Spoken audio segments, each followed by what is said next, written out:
Welcome. That's fantastic. Welcome to the workshop number 228, Spiritual Practice of Welcoming. And just so we aren't freaked out, some people might be coming through this way, because I understand, well, some of you may have come through this way. And that probably preaches, doesn't it? There's many ways to get in the room, and we will welcome anybody however they come in. Come on in.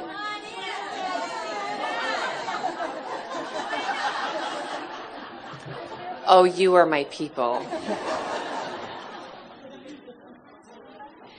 I offer up the opening words. These are from the Reverend Dr. Susan Ritchie, who has served on our board and teaches congregational polity, which makes my heart flutter, and history, which I love. So she's going to ground us in that, in our heritage. We often speak of the mantle of leadership as involving an inheritance from our past. We sing in the hymn Rank by Rank what they dreamed be ours to do, and speak of torches given to the temporary care as they travel from the past to the future. Yet in a progressive religious tradition, this is especially challenging. Most of our personal identities and theologies would shock our religious ancestors, wouldn't they? They did not dream us unless it was in their worst nightmares. So who did? What legacy can be honestly invoked to sound an authentic note for progressive leadership? Somewhere along the line, someone left this tradition open for me. Someone invited me in. Someone made the way for me, even though there is no equivalent for me in our forebearers' imagination. I know that certainly applies to me. Does it apply to you? And when things have been bad, when I have been bad, this tradition has carried me around in my sorry little basket and given me over and over and over again the invitation to relationship, the invitation to be human as I dare. When I am privileged to lead, I feel the power of this invitation behind me. But who issued it? In the early days of American congregationalism, membership in the church was tightly controlled. The covenant of membership was restricted to the saints, those who were destined for heaven and who could prove it before a parsimonious clergy and a small number of pious church members. Can you imagine? We really did that. But many of the people in the pews refused this narrow view. When the minister preached about how the covenant, the very love of God and our people, was reserved for the elect, the people heard something different. Our people heard the offer of covenant extended to all who desired its embrace. Eventually, this generosity led to a different church, a church with open doors, held open wide. Our church, everyone, no exceptions. And it is in this spirit that I imagine speaking to our elders saying, remind us of how for all but 5 minutes of our history, we have been the wrong people. Help us to identify, name, and invite all the wrong people who may, in fact, turn out to be right. Show us those who need our invitation to participate in a whole and holy humanity. May your leadership be one of radical hospitality and inclusion.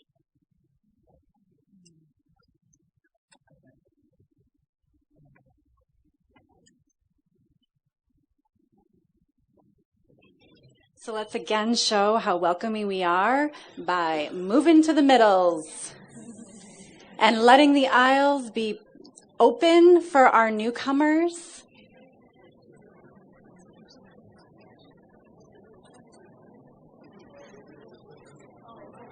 So come down if you're new, if you don't have a chair yet, come down the center aisle and choose one of the open chairs. There are more here.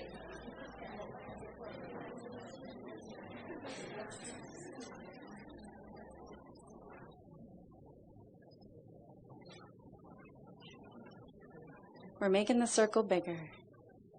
Hi, I'm Marie Blohowiak, and I am the Congregational Life Coordinator from Appleton, Wisconsin at the Fox Valley Unitarian Universalist Fellowship.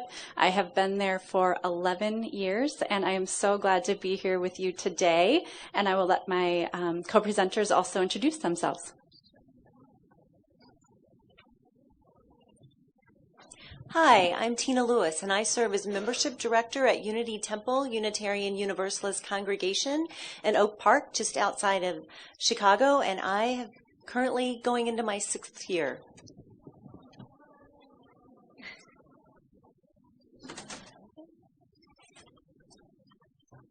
And I'm Reverend Tandi Rogers. I serve the association as the Innovation and Network Specialist for only a few more days, and then I transfer over to serve the Pacific Western region as a Congregational Life Specialist. Is there anybody here from Washington or Alaska?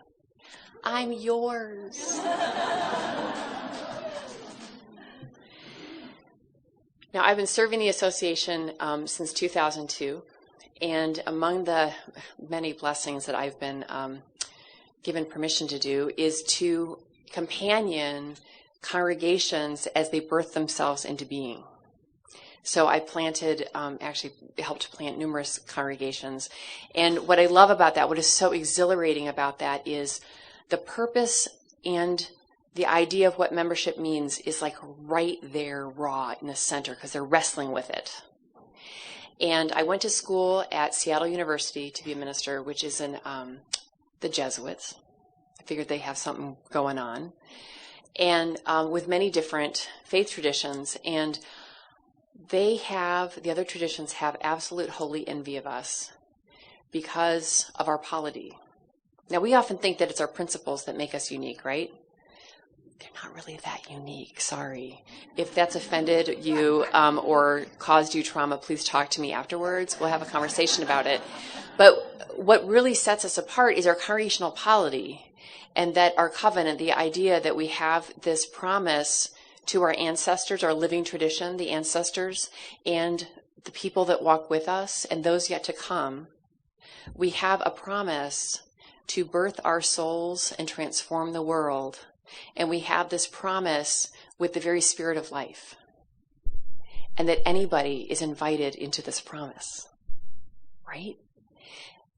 And the other thing is our congregations, even though they're radically interdependent, that's what our polity actually is, each congregation has the ability, the responsibility, the privilege of choosing their own mission and what it means to be a member.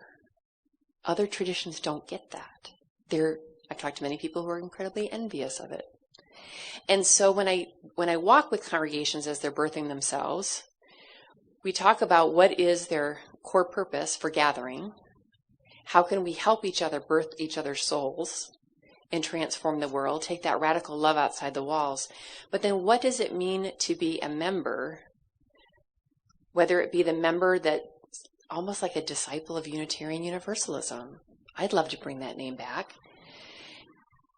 And they get to decide, what kind of promises are we going to make to each other in order to build this larger thing.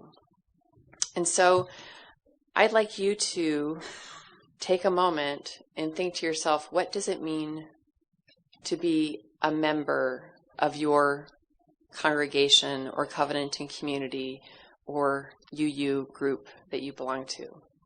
We're going to get a chance to actually share with each other in a little bit later, but just think about that for a moment. What is required of your membership? I did a study, many years ago. It's probably 12 years ago, of the Pacific Northwest District where I first started to serve. And I did a survey of what does it take to be a member? What are the expectations and accountability? And what's the ritual of becoming a member? And then I had their growth stats because I used to prepare I'm a numbers geek because it helps us better understand what we're seeing and it breaks down assumptions. So I took their growth numbers, adult growth, and put that on there. And it was eerie how the divide was so clear that if it was membership, the pathway to membership was simply signing the book, they were declining or stagnating. And the more you grew, the higher the expectation of membership became, the more it took to be a member, and the more pathways they had to membership, service, and leadership. The higher they were, the faster that congregation was growing, and the more sustained that congregation was growing. So I just know in my bones that our people, they want, come on in, there's like rooms, we'll make room. That our people want to be held to a high standard. Our people want to know that our faith matters, that our communities matter. So don't hold back, okay? I talked about the different pathways to membership. So here's two questions. How did you know when you became a member of your congregation or covenanting community? What was that moment? What was the moment when you knew that you were Unitarian Universalist? Now, I separate those out because there's a time when we choose the tradition, the theology. And there's a time when we choose to belong to a specific congregation or covenanting community, right? But the idea of when do you know when you become a member might not be, if there's a ceremony, it might not be then. It might be when someone taps you on a shoulder and says, I see a leader in you. Or it might be taps you on the shoulder and said, hey, can you help me with worship? Can you help me with this? Can you help me make coffee? That's when I knew I was really a member of the Tacoma congregation. It's when someone said, we need people to sign up for coffee. And I realized, oh, wait, that's my responsibility because I'm a member of this community, right?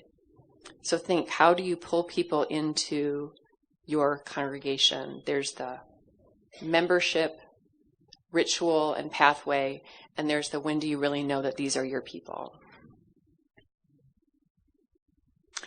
Another question for you.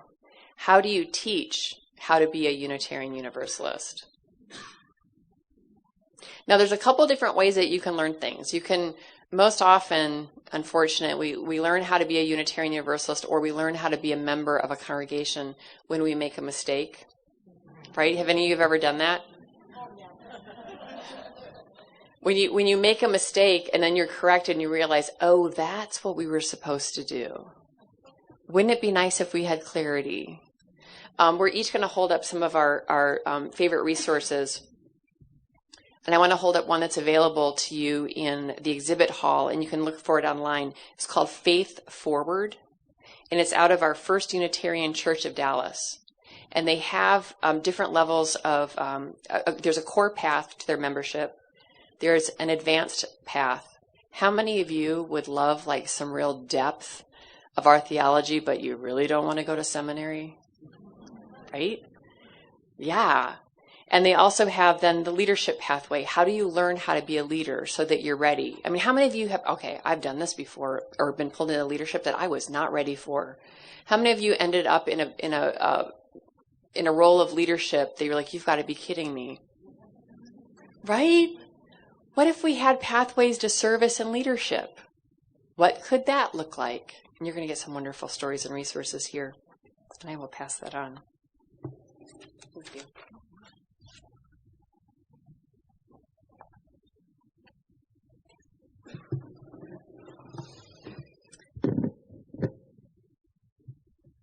I'm a recovering Catholic, he said almost flippantly to me when I asked him what had brought him to the fellowship that day.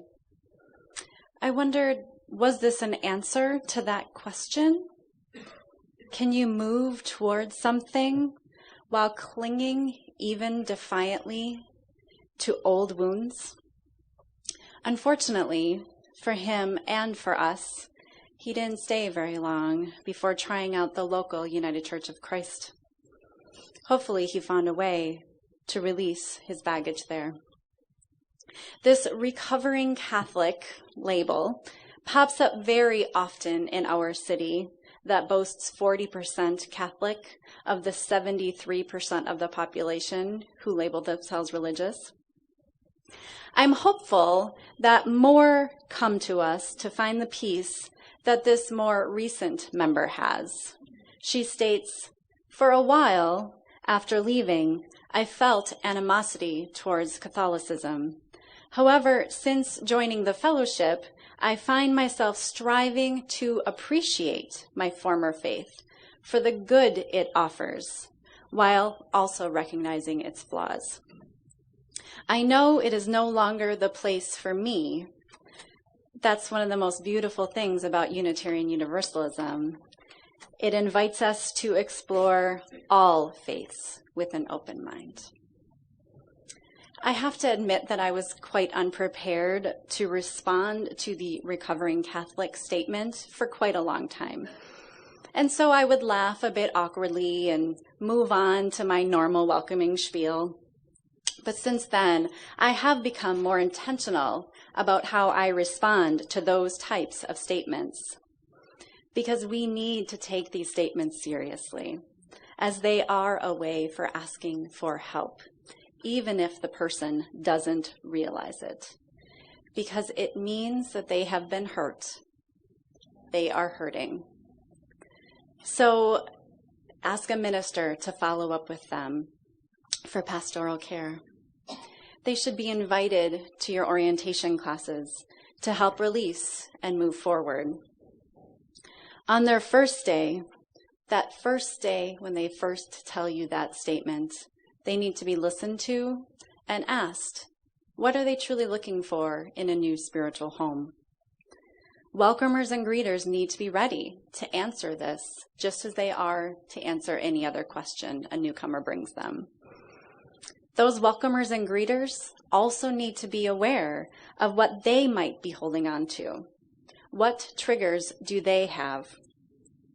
If they've been hurt, they may react negatively to someone new who comes from that same faith background, assuming the newcomer feels the same way they do. And that reaction could absolutely scare someone away. So relook at your congregation's welcomer and greeter training to make sure that that point is also talked about. I'm going to share with you Reverend Forest Church's Cathedral of the World metaphor. I invite you to close your eyes if you feel comfortable.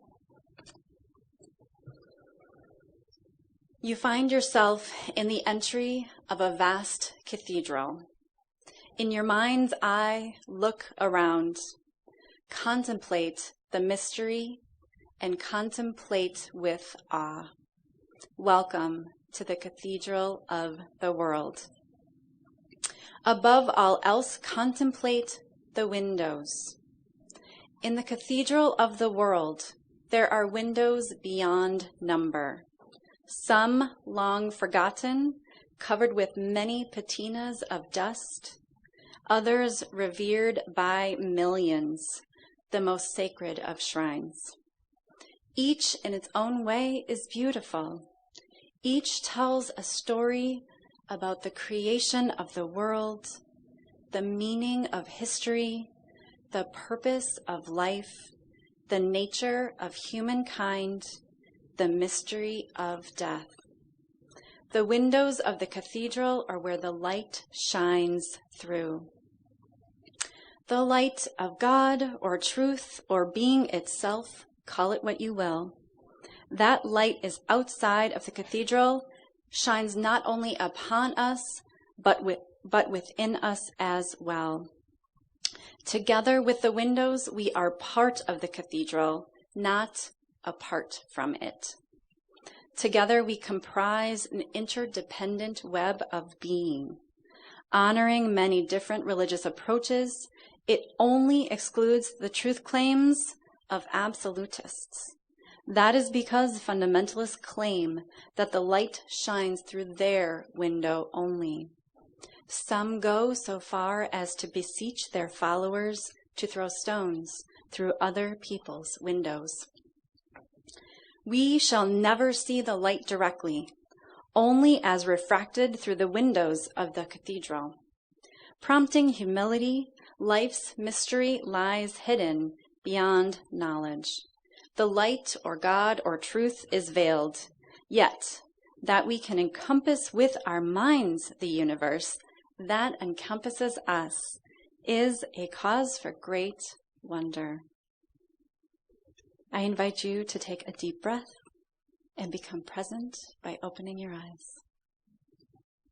Many know this story from Reverend Forest Church. I was immediately drawn to it when I first heard it years ago as a brand new member in my congregation.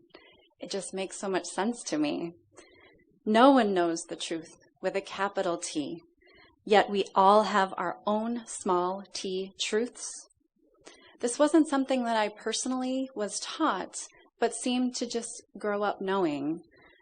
And so it was very hard for me to understand why others felt differently, why they felt their window was the only truth, or that they would even consider throwing stones through mine. And yet this metaphor really helps me understand why others bring baggage from other faith traditions, and why it is so important to learn to let go of that baggage. We need each other to learn from. We need to understand that everything we have been through has helped shape our lives, and we can celebrate what is beneficial and set aside what is not. Holding on to past wounds does not help us heal and move forward. Think about this. What was something from your spiritual journey that you no longer hold true? Possibly a rule that you were taught as a child that you should follow, or that certain days hold more meaning than others. Is this something that you simply disagree with now? Or do you hold animosity over this untruth? What feelings come up inside of you? Who is that hurting? If you don't have negative feelings regarding these former truths, that's wonderful.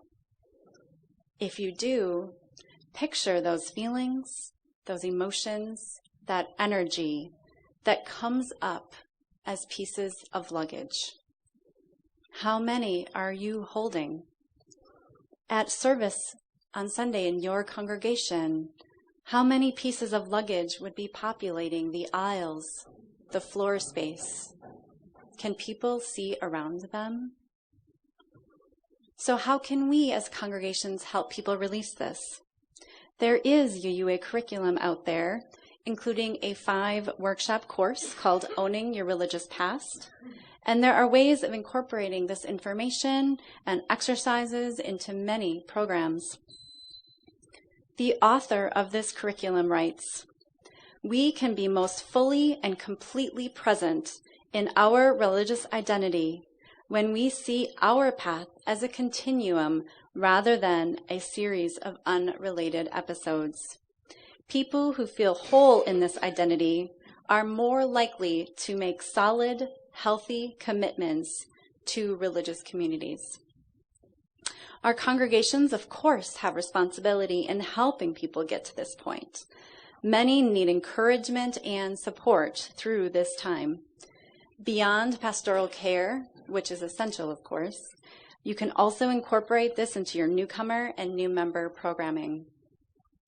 In my congregation, I offer a short-term small group that is especially geared for new members and friends to participate in, that gives people a chance to talk about where they've been, talk about what they no longer wish to carry with them, and then look to both the present and to the future.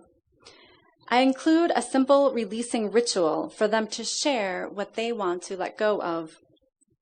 This has been a powerful experience for many people, and often the first time they have named those past hurts. And once they can do this, we can better help them move on. Of course, this work shouldn't just be for brand new people. So Tina is going to talk about a program in her congregation that focuses on long-term members and retention.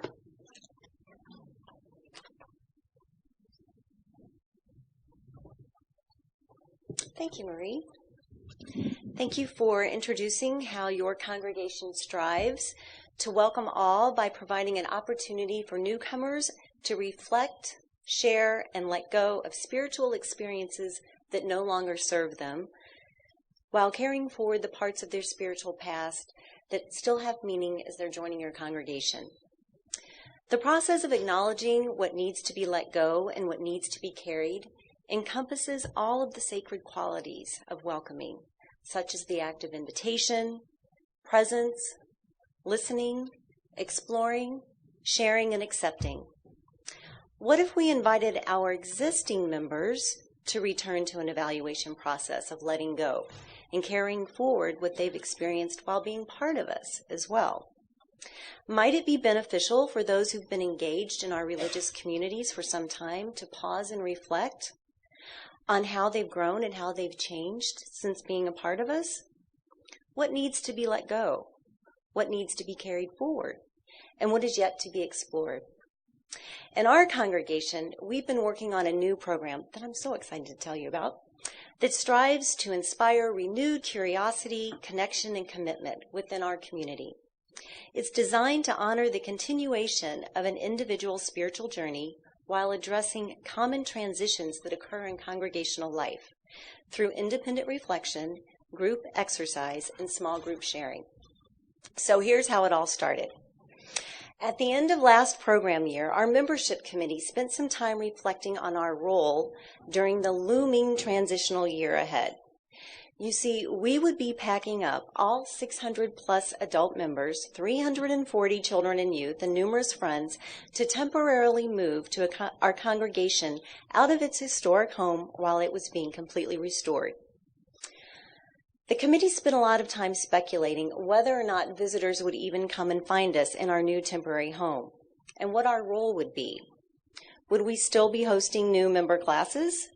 Would there still be a Welcome Sunday, much less two? How would we continue to contribute to the potential of having no new members to serve during this transitional time? All agreed that we would not let our guard down in the sacred realm of hospitality. Not only would we up our game in hosting all who joined us on Sunday mornings, but we would lead the congregation by practicing our very best manners as guests in our lovely, yet calm and quiet Lutheran church of 60 adults and 12 children.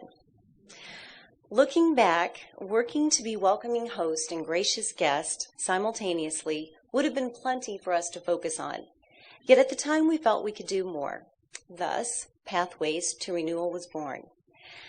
Pathway to Renewal was designed to support and encourage ongoing spiritual development and community connections by acknowledging natural transitions that occur in congregational life.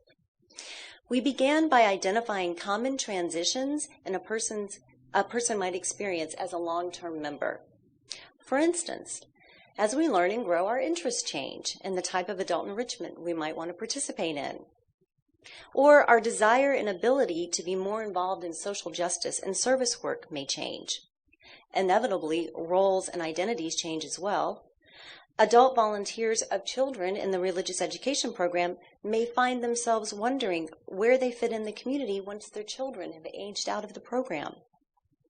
Some returning from time away from the congregation may wonder how to reconnect and re-engage. And leaders serving in high-level roles, such as the Board of Trustees, may be concerned about how best to shift from leading back into just participating in congregational life.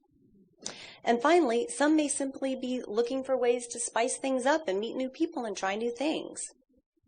So we invited roughly 50 people in our congregation who we felt might be experiencing some of these transitions to pilot a new program. And of the 50, 18 participated. So here's how Pathway to Renewal works. Let me begin by pointing out what it is not intended to be. It is not intended to be a recruitment tool to fill volunteer needs of the congregation.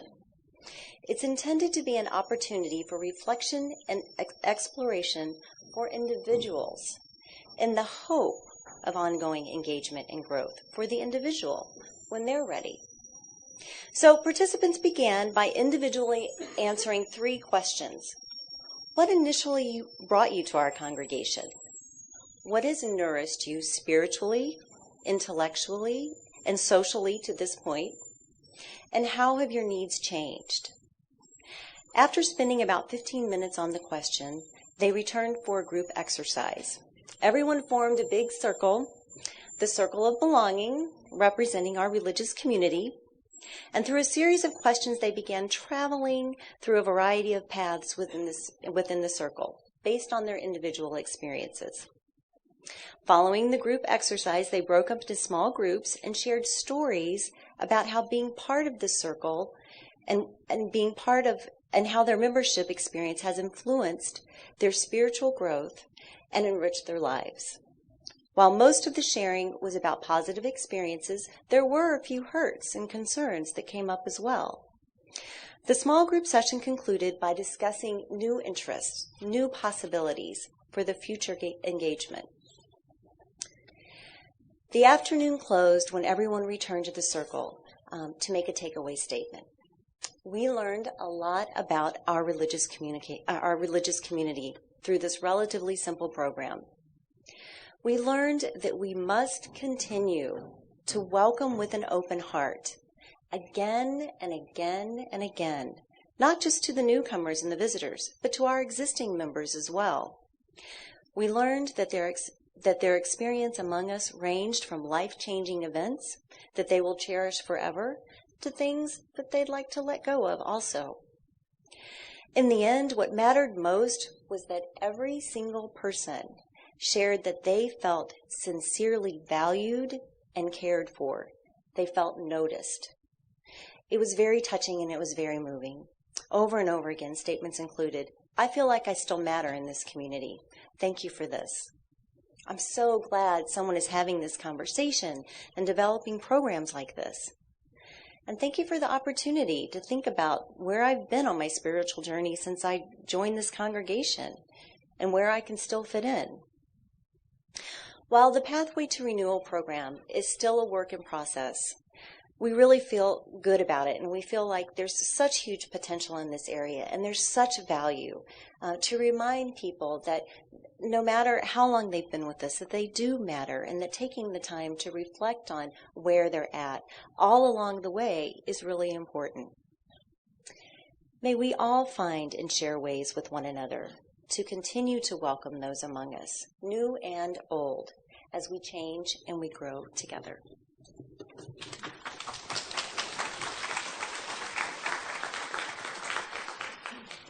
Beautiful. So you may have been hearing different pathways to membership, that there's not just one right way, right? So think about, there's the pathway to membership, there's deepening membership, there's continuing renewal of membership. And I would even offer that at the beginning, when you're inviting, or when you're welcoming people who are brand new to your congregation, there's even different ways to think of that.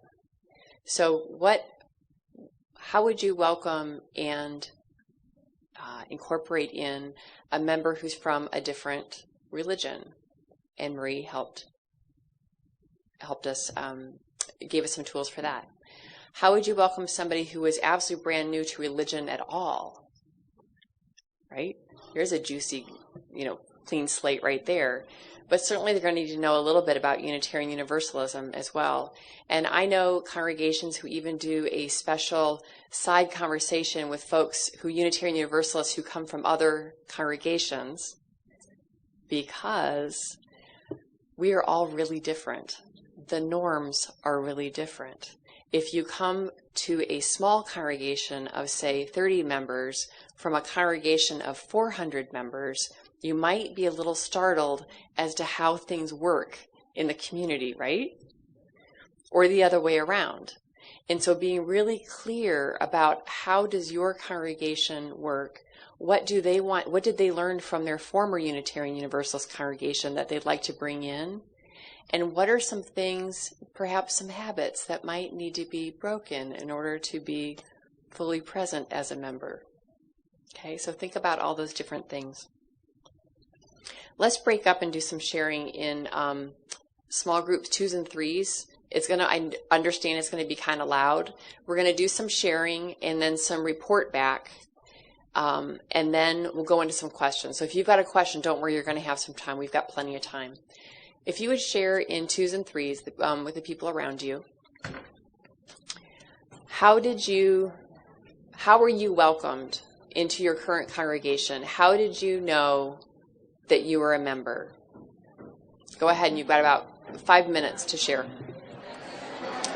And if you haven't already, start moving into the question of how does your congregation welcome new people, and how do you pull them into membership? How does your congregation welcome new people and pull them into membership? And also make sure that you have each other's information so you can keep the conversation going. If you can hear me, clap once. If you can hear me, clap twice. If you can hear me, clap 3 times. Feel free to use that. I was a teacher. I can see other teachers going, oh yeah, I know that. Okay, so we're going to do some sharing. I'm going to ask that you come up and share at the mic, and if you need some assistance, raise your hand and we can have somebody get the mic to you. As Unitarian Universalists, we love to be clever and have the next sparkly idea, don't we? So we're going to share a little differently. We are going to surrender our cleverness, and if it is the time to make it to the microphone, we're just going to trust that it's going to make it, and if not, it will live in the people that heard whatever your sparky idea was. What I'd like you to do is share an idea that you just have to tell the whole group that you heard from someone else. Isn't that a little countercultural? Right? Did you get that? Marilyn's like looking at me like, what are you talking about? You can share an idea, but it can't be your own idea. You can share an idea that you heard from someone else. You can take that home and use that also. I guarantee meetings will be much shorter. And often more concise. So who would like to share an idea that you heard? Can you come up to the mic? And you can form a line if you like. Give us your name, where you're from, and then the great idea you heard. Okay, my name is Edith Reed. I'm from Citrus Springs in Florida. What? They're singing back there, sorry. Oh. The gentleman that I was talking to, he and I both have a Roman Catholic background. We didn't know what the UUs were when we first joined. Yes, I'm sorry. Okay. But what he just said that I am going to take back with me is that we can be okay with the people who do attend a church who decide not to join. Yes. Thank you. Right? We need more allies in the world, right? If someone doesn't want to be Unitarian Universalist, that's fine. We can have another partner out in the wider community. The person I was talking to is a former Catholic, not a recovering Catholic, because she never needed to recover from it. Wait, give us your name and where you're from. Oh, I'm sorry. My name's Ann Schneider. I'm from Phoenix, Valley UU Church in Phoenix. The thing that she mentioned several things, but one that really struck me, her kids, she went because of her kids, but she said, I really went because of me. But the kids were, and she taught RE, and then she didn't go for a long time. And then kids are gone, husband is gone, and she came back, and then someone asked her to do something. Right. My name's Glenn Maxwell. I'm from the city of Detroit. And there's a great seminar or presentation, and I don't know who it's by, but it's from the UUA on the website. And I got a lot of ideas from there. But just a couple things. One is a name tag. So after the visitor comes, we collect the information, and then the next time they come, we have a name tag, a nice-looking name tag. It's not the first time you get the handwritten thing, but the next time you have a printed name tag. So that really helps people feel more inclusive. I am bicoastal. I go between Boston and Tacoma. In my Boston-based church, it doesn't matter if I've been gone for 3 or 4 months. My name tag is always there. Do you think I keep pledging and keep showing up and making coffee? You better believe it, because I know my name tag's there and it's in Tacoma. Name tags matter. Hi, I'm Hannah Hotchkiss, and I serve the First UU congregation as the Welcome Ministries coordinator.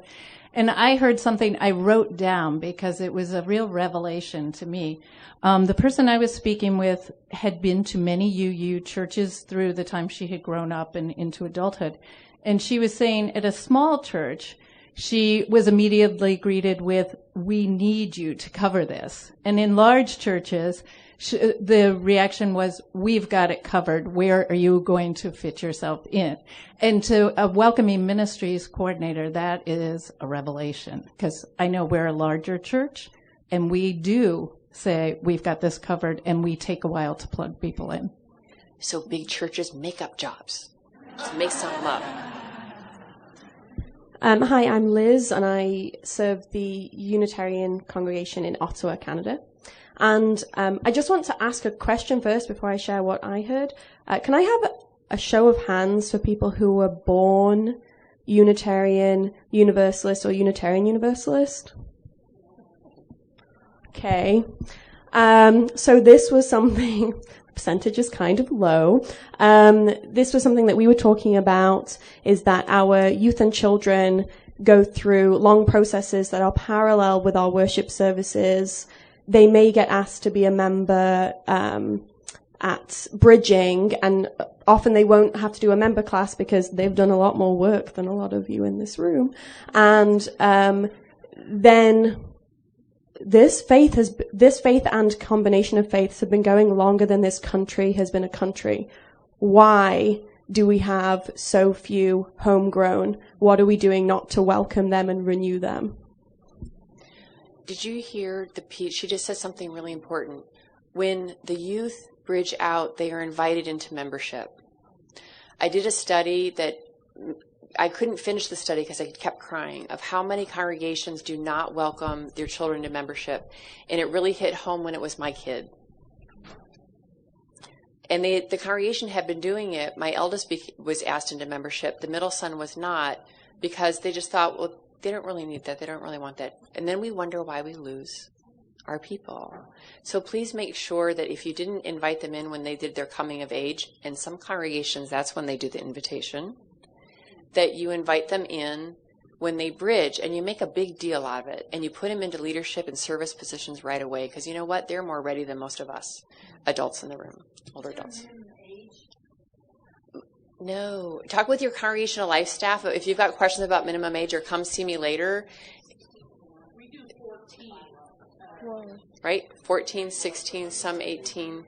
It's not that big of a legal issue, really. There's ways to get around it. It's who belongs in your membership, who's ready to take on that accountable, responsible mantle. Next, Jerry. Hi, I'm Suzanne Fagioni. I'm from the UU Church of Greater Lynn, which is actually in Swampscott.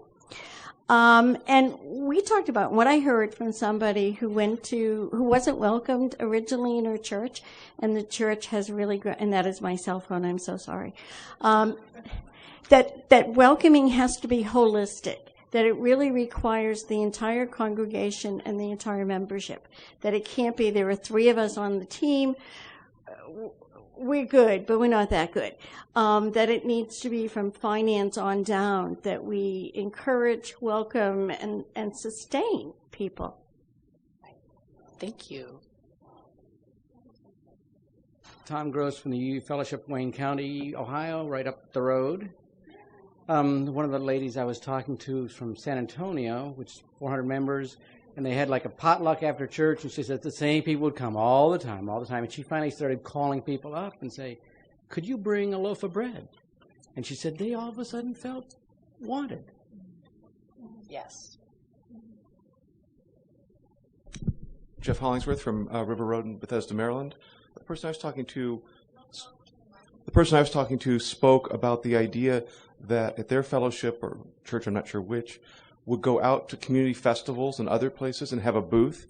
And the idea that welcoming doesn't start at the door, but we need to be going further out into the community and, trying to bring people into our doors. You're absolutely right.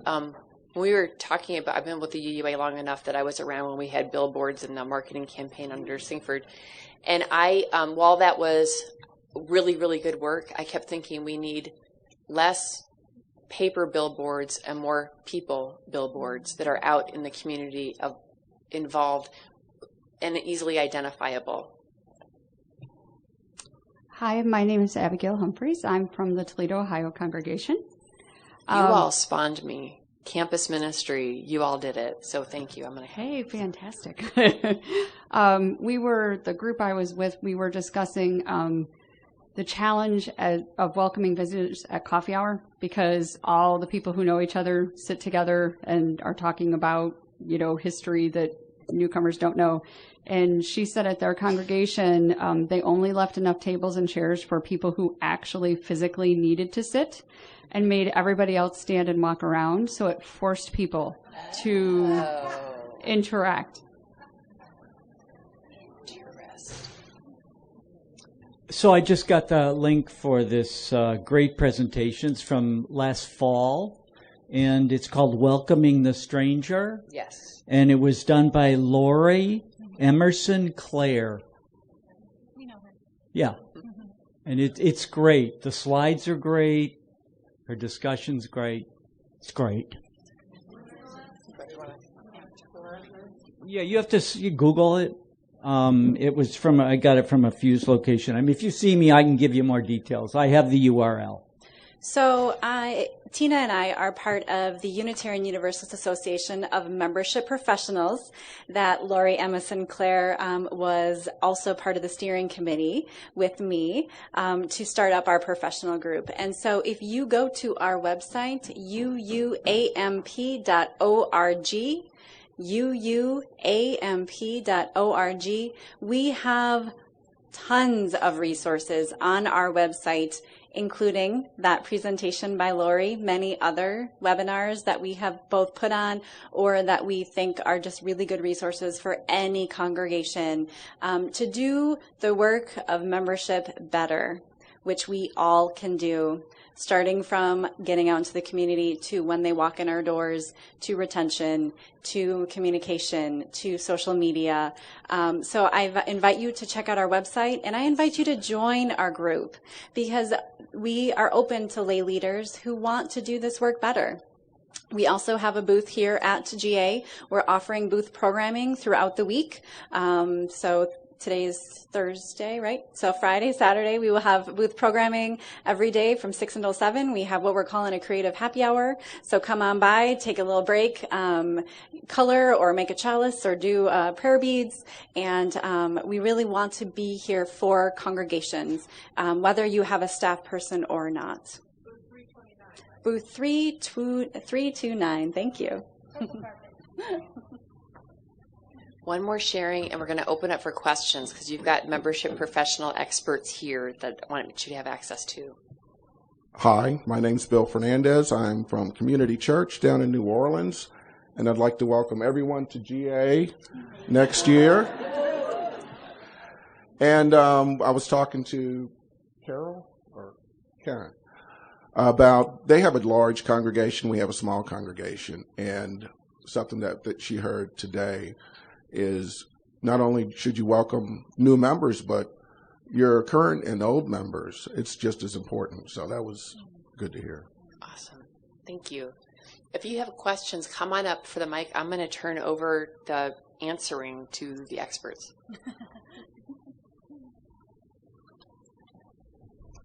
Ready? Yes, of course. I'm Karen Groshoff from First Unitarian Church of Cleveland in Shaker Heights, near, Cleveland. On our name tags, we also put the suburb where people live.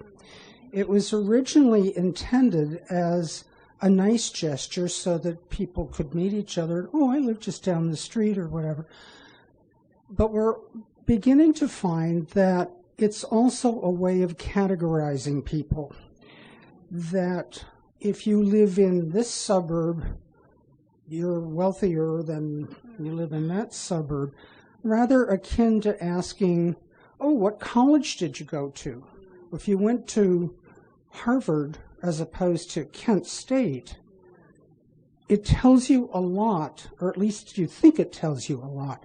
So we're questioning whether that's really a good idea, even though it was originally done many years ago with the best of intentions. But there's another side to it. Well, I always, just in general, I am a big fan of letting go of things that once served us well, and trying new things. I think it's okay to do that, and giving ourselves permission to introduce new ideas, I think is a good thing. I tend to, in our congregation, our name tags are very simple. It's just names. We do have some membership. Things like caring committees have a little sticker that say, ask me about caring. But I think if you guys are noticing that there is some discomfort around that it would be wise to take that into consideration and give yourself permission to let go of it and try something new. Still Tom Gross from Worcester, Ohio. Any thoughts about pledge of record? We're having a big discussion about that right now. In order to join, you have to make a pledge, and how much that should be.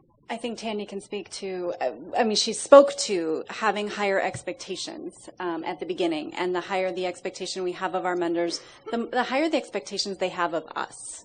And I feel in our congregation we do require a pledge for all of our new members in order to activate their membership, as I put it, and that we are very clear on what pledging means, what stewardship means, and the fact that we never want membership to be a burden on any family, so that we always offer a financial waiver for those who are unable to. I try to make it very clear to our newcomers that we have a lot of economic diversity in our congregation. It's one of the pieces of diversity that you can't actually see very well.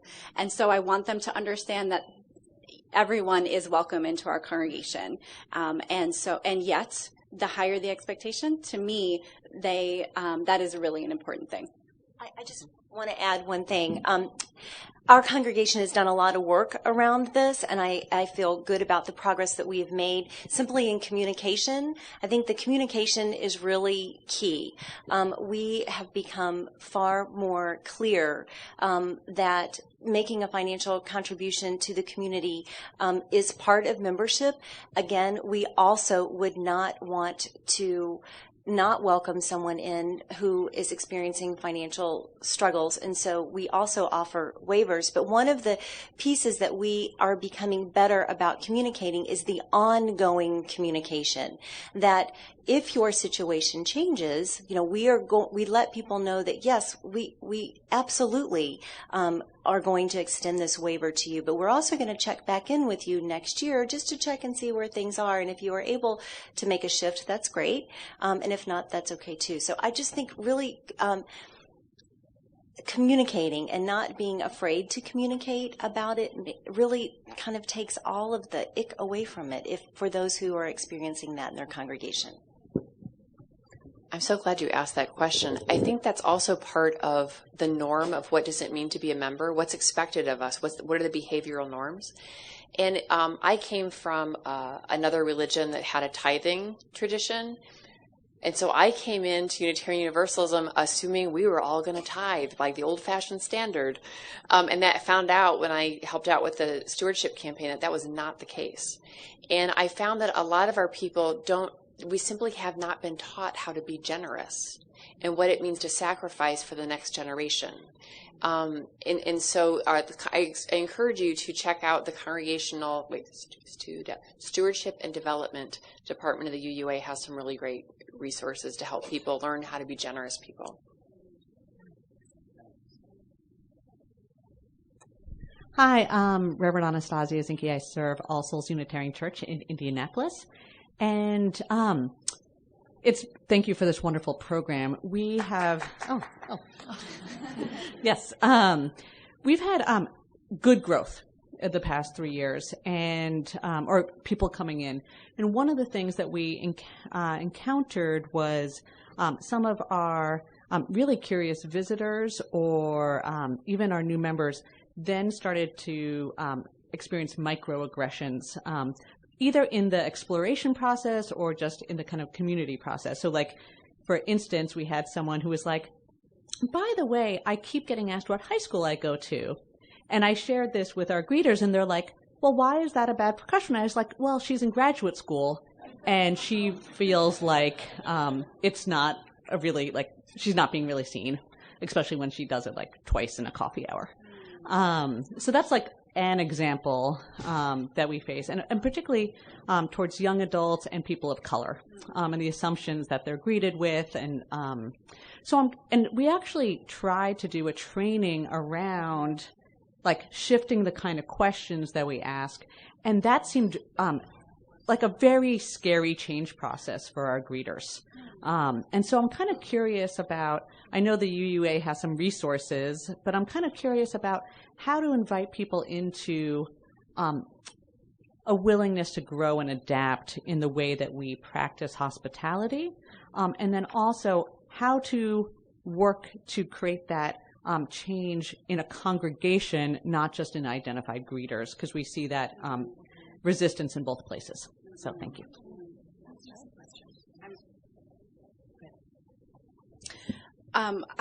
That is a really big question, and a really important one. I feel like if you want it as a whole congregation, which I absolutely would agree with, then it probably needs to start with a sermon.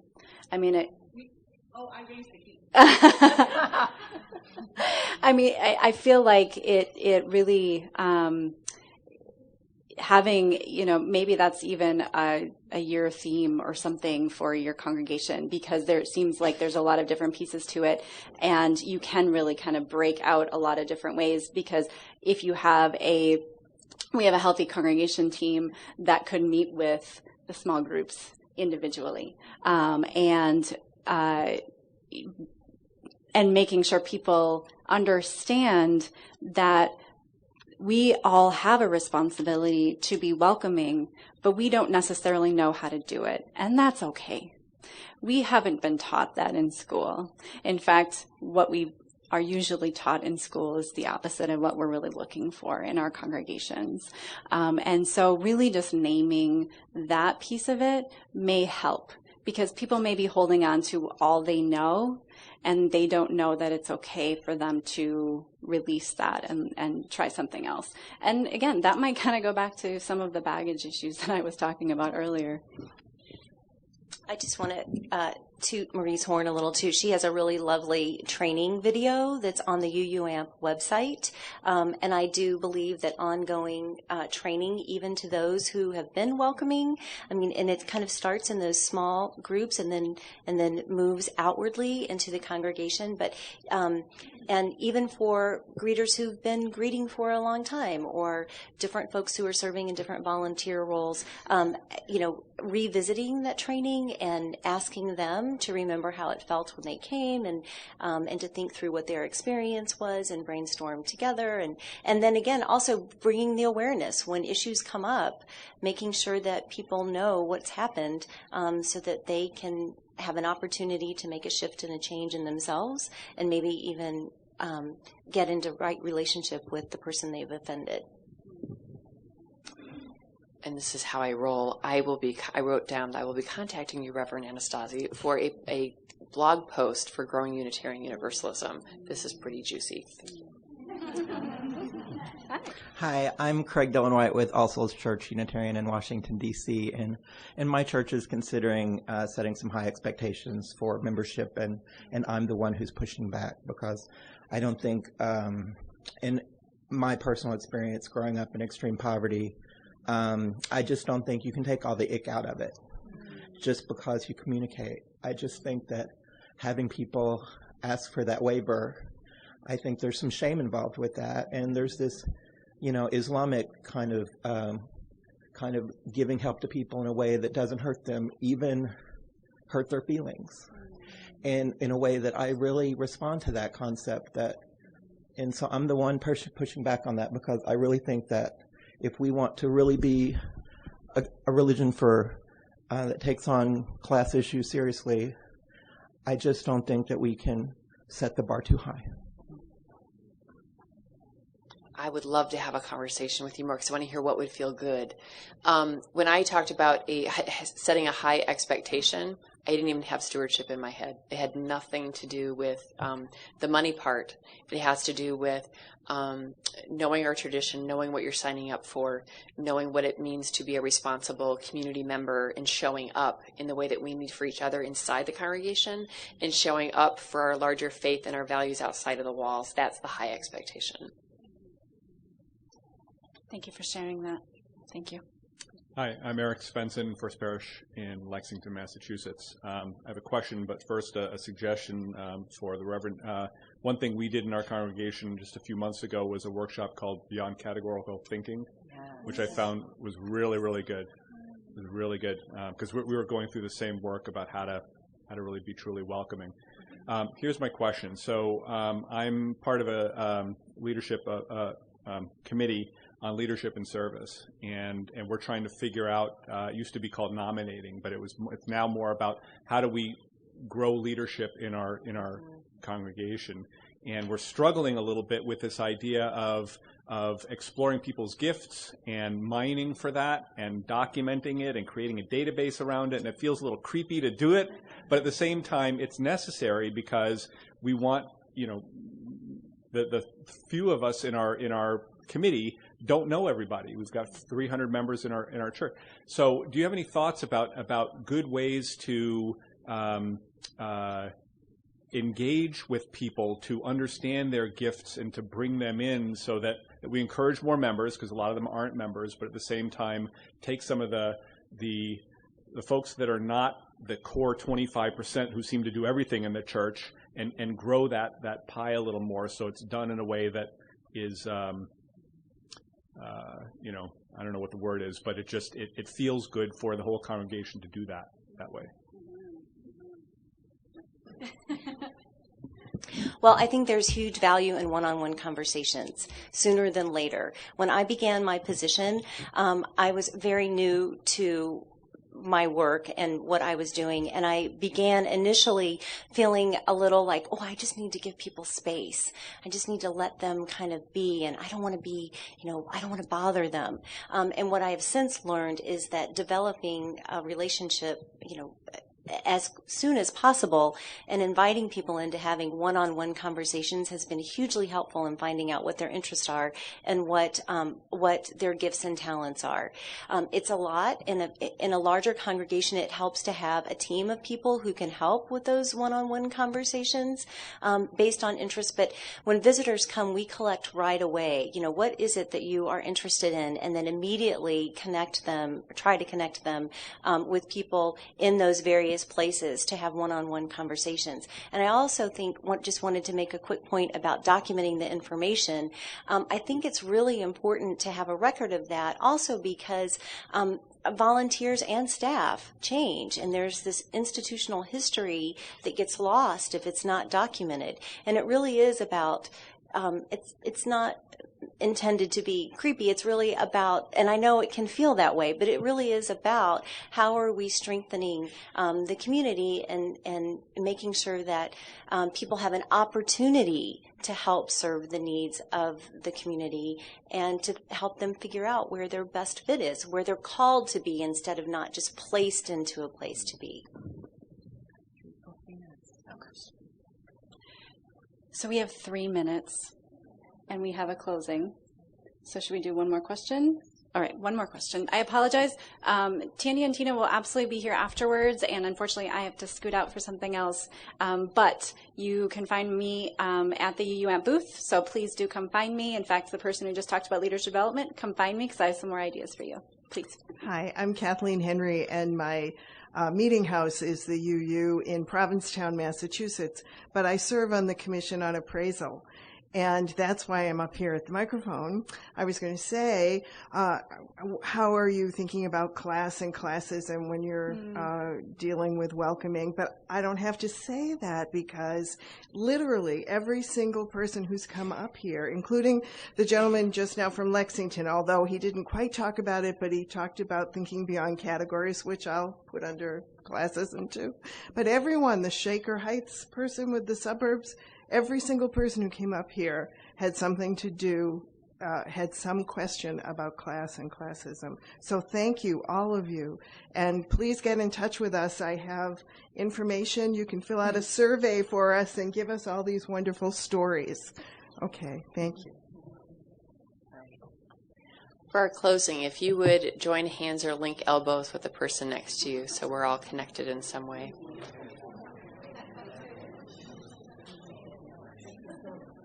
Thank you.